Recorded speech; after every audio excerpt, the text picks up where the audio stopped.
En tant que coordinateur, vous êtes en train de faire le tour des bureaux de vote, des centres de vote. Quelle appréciation faites-vous du déroulement des opérations de vote depuis ce matin? Oui, je voudrais d'abord rendre grâce à Dieu et me féliciter du déroulement correct du vote dans les différents centres de la commune de Dieuppeul-Derklé. Nous constatons une forte affluence. Cela veut dire que les citoyens en général et ceux de Dieuppeul en particulier sont très conscients des enjeux liés à cette élection législative. Tout se passe bien. Il n'y a pas de problème particulier et tous les dysfonctionnements ont été réglés en rapport avec la préfecture. Et aujourd'hui, nous sommes sûrs et certains que d'ici le soir, le vote massif sera effectif et le vainqueur sera proclamé. Et autant les vainqueurs que les vaincus vont se donner la main parce qu'après tout, c'est le Sénégal qui gagne aujourd'hui. Comme vous l'avez dit, il y a une forte affluence de la part des citoyens pour venir s'acquitter de leurs droits civiques. Par contre, certains ont noté des lenteurs dans l'exécution des opérations.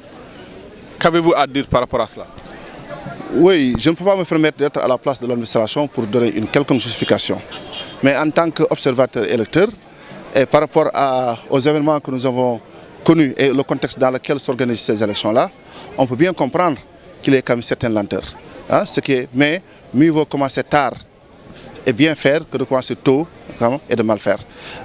Je crois que les populations sont assez patientes. Déjà hier, on a connu un orage qui a quand même créé un certain nombre de problèmes. Il y a 47 listes, il faut que les gens se le rappellent. Donc il y a 6 millions vraiment d'électeurs, c'est pas petit. Et tout ceci fait que l'administration est débordée. Mais l'administration est débordée, mais l'administration sont les Sénégalais comme nous. Et chacun travaille à ce que sa mission soit bien remplie pour que les Sénégalais soient heureux, n'est-ce pas, d'accomplir leur vote citoyen. Moi je crois que c'est certainement vers 18 h qu'on va apprécier le taux de participation. Et certainement, si l'affluence sera encore de mise, comme le prédit la loi, très certainement les gens pourront demander la prolongation jusqu'à 20 h et permettre à tout le monde de voter et aussi d'attendre les résultats avec sérénité. Il y a aussi le problème des primo-inscrits qui n'ont pas encore retrouvé leurs pièces et qui n'ont pas encore pu avoir de documents d'immatriculation.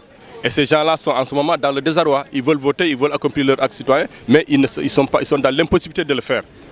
Oui, pour ça aussi, je crois qu'il ne fallait peut-être pas attendre le jour du vote pour maintenant aller faire un rush au niveau de la préfecture. Parce que quand les gens parlent de retard dans la mise en place du matériel, vous pouvez comprendre que les éléments de la préfecture sont quand même beaucoup plus préoccupés pour faire démarrer le vote dans les différents centres, que vraiment de faire autre chose. Maintenant, comme le vote a véritablement démarré, nous estimons qu'il faut consacrer davantage de temps pour permettre à ces Sénégalais-là qui ont effectivement le droit d'exercer qui doivent exercer le droit constitutionnel de le faire. Et j'imagine que d'ici 18 h, le vote ne fait que commencer. Donc d'ici 18 h, je crois que tout le monde a le temps d'aller jouir de ses droits, si tant est que c'est dans le cadre strict du respect de la loi. En tant que président du comité électoral de la coalition Benno Bokk Yakaar, quel appel avez-vous à lancer à l'endroit de vos militants à l'issue de ces élections? Écoutez, d'abord, nous sommes très satisfaits de la mobilisation que nous avons constatée ici. Ça, quand même, c'est une première chose. Et nous sommes aussi très satisfaits, comme je l'ai dit tout à l'heure, vraiment de la forte mobilisation des populations. Nous sommes confiants. On ne peut pas, c'est pas nous qui allons voter à la place des citoyens, nous leur faisons confiance. Nous estimons que notre message est bien passé. Maintenant, c'est au résultat qu'on va distinguer l'effectivité de la compréhension ou bien de l'adhésion du message à l'endroit du président de la République. Mais quel que soit le résultat qui sera évoqué cet après-midi, c'est la commune qui va gagner, c'est Dakar qui va gagner, c'est le Sénégal qui va gagner. Et comme nous avons eu à le dire durant les différentes sorties que nous avons faites, ce n'est pas le vote qui va nous empêcher d'être des voisins, ce n'est pas le vote qui va nous empêcher d'être des frères et sœurs.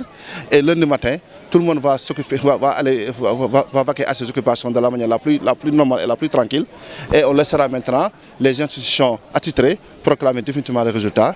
Et les vaincus vont féliciter les vainqueurs aussi vont féliciter les vaincus.